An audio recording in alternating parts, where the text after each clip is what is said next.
Amados hermanos, Dios les bendiga, les habla el pastor Roberto Miranda y vamos a continuar con nuestra serie de meditaciones basadas en el capítulo 20 del Evangelio según San Mateo, comenzando con el versículo 20, donde vemos esta escena donde los discípulos, dos discípulos se acercan al Señor Jesucristo con su madre para pedirles que el Señor les asigne una posición preferencial cuando Él esté en su reino. Y cuando los demás discípulos se enteran de lo que estos dos han hecho, se airan contra ellos y surge una situación de conflicto, que el Señor Jesús aprovecha entonces para darles una lección acerca de cómo se ventilan los conflictos en el reino y cuál es la actitud de servicio que debe imperar en las relaciones entre los cristianos. Y en la meditación pasada hablábamos de que los conflictos no son nada nuevo en el reino de Dios. Yo creo que las Escrituras nos han dejado ejemplos de creyentes que entraron en conflicto a pesar de ser hombres y mujeres de Dios y que los resolvieron en una manera adecuada para que nosotros podamos aprender de ello y manejar un aspecto de la vida que estará con nosotros hasta que Cristo venga. Y es que somos personas diferentes, pensamos diferentemente, tenemos temperamentos diferentes. A veces concebimos el reino en una manera diferente y por lo tanto vamos a tener situaciones conflictivas. Y lo que tenemos que hacer es resolverlos conforme a los principios del reino de Dios. En este caso vemos que el Señor, cuando surge esta división entre los discípulos, los llama aparte y les dice cómo es que deben resolverse los asuntos en el reino de Dios. Yo estaba pensando en otros momentos en que ha habido conflicto notable en las Escrituras. Aún en el Viejo Testamento, vamos, y recordamos la situación entre Abraham y Lot, cuando dice la Biblia que ambos se hicieron tan ricos, que tenían tanto ganado, que surgieron situaciones de conflicto entre sus empleados y Abraham llamó a Lot aparte y resolvió la situación de una forma ejemplar que tiene unas lecciones extraordinarias que enseñarnos. Les invito a buscar eso en sus estudios bíblicos. También tenemos el caso en que Pablo y Bernabé tuvieron conflicto acerca de si otro de los discípulos o de sus discípulos podía continuar con ellos. Juan Marcos, creo que se llamaba, después que los había abandonado en el primer viaje que ellos hicieron. Y luego después vemos que Pablo se ha reconciliado con ellos y que ya hay de nuevo la amistad de siempre. Vemos, como decíamos en el caso del libro de los Hechos también, donde hubo una situación de conflicto que llevó finalmente al establecimiento de los primeros diáconos.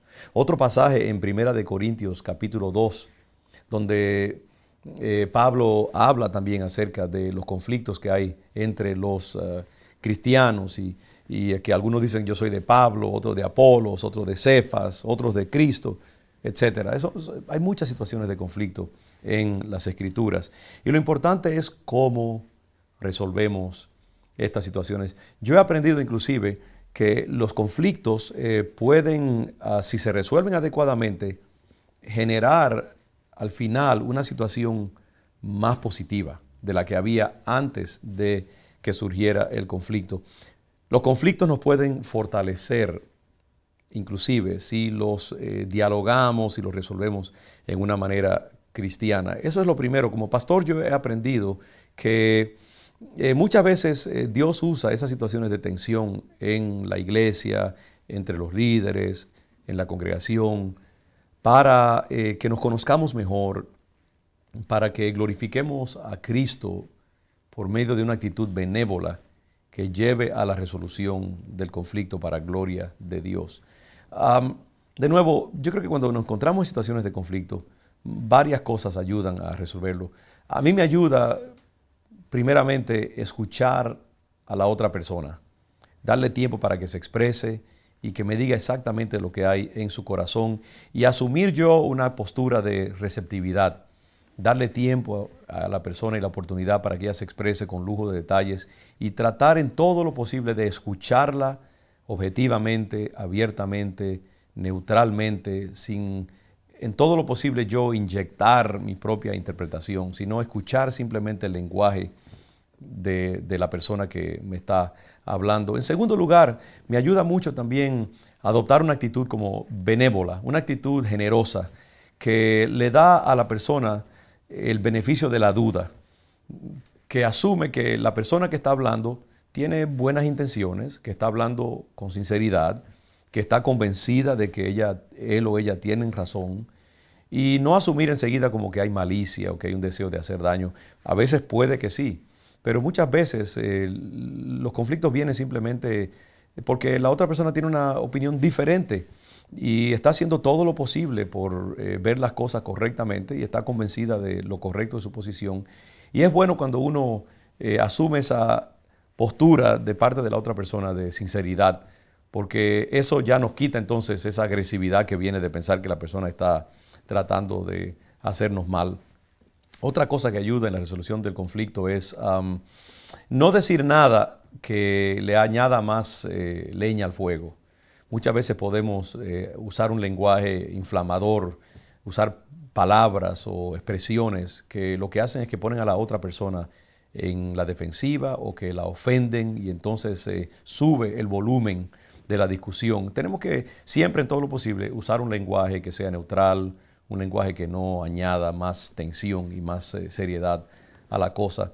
En cuarto lugar, yo siempre pienso en lo que dice la Biblia, de que tenemos que ser solícitos en guardar el vínculo de la paz. Eso quiere decir que tenemos que hacer todo lo posible por no permitir que cualquier situación conflictiva se convierta en una guerra campal que le quite la bendición al grupo al cual pertenecemos, si es una célula, o a la iglesia, o al ministerio en el cual estamos trabajando en la iglesia, sino que tenemos que tener mucho cuidado y ser muy cautelosos en siempre darle la mayor importancia posible al hecho de guardar la paz, mantener la paz entre los hermanos. Así que aquí tienen ustedes algunas ideas, ¿no?, para guardar la paz en los ambientes cristianos. Quizás más adelante podremos discutir otras, pero luego vamos a ver cómo también hay elementos espirituales muy poderosos que nos enseña este pasaje, que son todavía más abarcadores que estas tácticas, por así decirlo, que yo he desarrollado con ustedes en esta meditación para mantener la paz en los ambientes cristianos. Que el Señor les bendiga y continuaremos nuestro estudio en una próxima meditación.